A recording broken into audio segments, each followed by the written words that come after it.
မင်္ဂလာပါကဲဒီမှာမလို့တက်လာနေထားတယ်အသေးရောင်ဘူးလို့ရမလဲဆိုတော့အသေးရချင်ရင်အသေးစားလိုက်ပေါ့โอเคစတာပါအဲ့အသေးရချင်ဆိုတော့ဒီ TikTok မှာပေါ့နော်ဒီနားထောင်လေးမှာရှိတယ်အသေးလေးတွေအပေါင်းလေးတွေဘာညာကြွားပေါ့နော်သူကအဲ့လိုအသေးလေးရချင်တာအဲ့တော့ကိုကနော်ကိုကသူများစီကအသေးရချင်နေဆိုရင်ကိုကရောသူများကိုဘယ်ချိန်မှာအသေးတွေပြီးလေပေးလိရှိတယ်နော်အဲ့ဒါတစ်ချက်စဉ်းစားရမယ်နော်ကိုဗီဒီယိုကြည့်လိုက်တယ်ဒီမှာ TikTok တွေဝင်ကြည့်လိုက်တယ်ပေါ့နော် TikTok ဝင်ကြည့်တော့ဘယ်ချိန်မှကိုအသေးတွေပြီးမုံလေးဆိုရင်တော့ဘယ်ချိန်မှအသေးတွေပြီးလဲဆိုရင်အမဗီဒီယိုလေးတစ်ပုဒ်ကြည့်လိုက်တယ်ပေါ့နော် TikTok ဗီဒီယိုကြည့်လိုက်တယ်အရင်ချစ်ခေါ်တဲ့ခလေးလေးတွေအဲ့လိုမျိုးလေးပေါ့ခွေးလေးတွေခွေးပေါက်စာလေးတွေဖက်ဖီလေးတွေကစ်တီလေးတွေအဲ့လိုမျိုးလေးဆိုရင်မုံ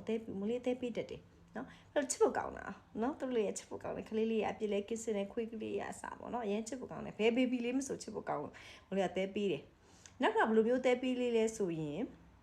အမကို့အတွက်ပေါ့နော်ကိုကဒီဗီဒီယိုတစ်ခုကိုကြည့်လိုက်တယ်ကို့အတွက်တကယ်မှတ်လောက်သွားစရာကောင်းတယ်ပြီးတော့ဗီဒီယိုလေးတစ်ပုဒ်ကကြည်လင်ပြီးတော့အရန်ကြည့်လို့ကောင်းတယ်ကွာတိလာကိုတကယ်ရက်ကြည့်ကျင်စိတ်တွေဖြစ်တော့ချို့ TikTok တွေဆိုမလို့နည်းနည်းပဲကြည့်ပြီးတော့ကြော်ပစ်တာ scroll ပစ်တာမဟုတ်ဘူးတချို့ဗီဒီယိုကြတော့မဟုတ်အကြိုက်ရက်ကြည့်ချင်လောက်အဲ့လိုမျိုးနော်ဆွဲဝါတဲ့ပုံစံမျိုးလေးတွေဖြစ်တဲ့ဗီဒီယိုတွေရှိတယ်အဲ့မျိုးဆိုတော့သေးပေးဖြစ်တယ်အဲ့တော့ကိုကနော်သူများစီအသေးရချစ်တယ်ဆိုရင်ကိုရောဘယ်လိုလုပ်ရမလဲ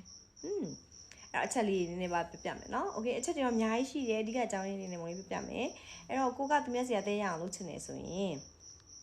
ပထမဆုံးကလူတွေက face to face ပဲနော်ကိုဘာဝိဘာဝညာမဝိနော်မျက်နှာလေးက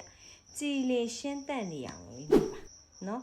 တချို့တွေရှိတယ်ရှုပ်ရှက်တစ်ခတ်ပြီးတော့အဲ့လိုမျိုးကြီးတွေဟွာတိတာဖျို့ဖျင်းနေနေရရှိတယ်အဲ့လိုမျိုးမနေနဲ့ပေါ့နော်ပြောချင်တာတော့လေ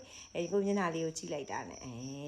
ကြည့်လို့ကောင်းတဲ့နေထားလေးပေါ့နော်ရုံမလှဘူးဆိုရင်တော့ကြည့်ပြရှုပြောလေးအလှပြင်ပြီးတော့TikTok ရှိုက်တာမျိုးလေးအဲ့လိုမျိုးလေးလုပ်ကြည့်ပါနော်အဲ့ဒါပြီးရင်ဘာလုပ်ရမလဲဆိုရင်မလေးတို့ဒီကင်မရာလေးကိုလည်းကြည့်လေးရိုက်ပါနော်တချို့ရှင်မှုန်ဝါးနေရပဲတိလားအဲ့လိုဆိုရင်မကြည့်တော့လူကလည်းဟောဒါဘာရိတ်နေလဲမသိဘူးကြည့်တော့ဘူးဆိုတော့ကြော်သွားအဲ့ဒီကြိုင်ကိုဟာသေးရဖို့ပြောနော်နေနေတတာတိလား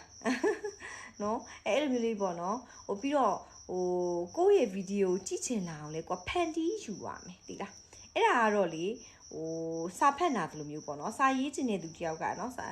စာဖတ်နာမယ်အဲ့လိုမျိုးပဲပေါ့နော်ဗီဒီယိုတွေအဲ့လိုလေ့လာတော့သူများဗီဒီယိုလေးဘယ်လိုရိုက်လဲအဲ့လိုမျိုးလေးပေါ့ကို့မှာလည်းအဲ့လိုစွမ်းစာလေးကိုရှိရမယ်တိလားလေ့လာရမယ်နော်အရေးကြီးခြင်းစိတ်ဖြစ်အောင်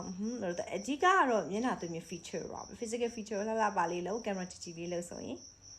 တေးပြီးစိတ်ဖြစ်လာပါလိမ့်မယ်လေးကတော့ cushion လေးပါ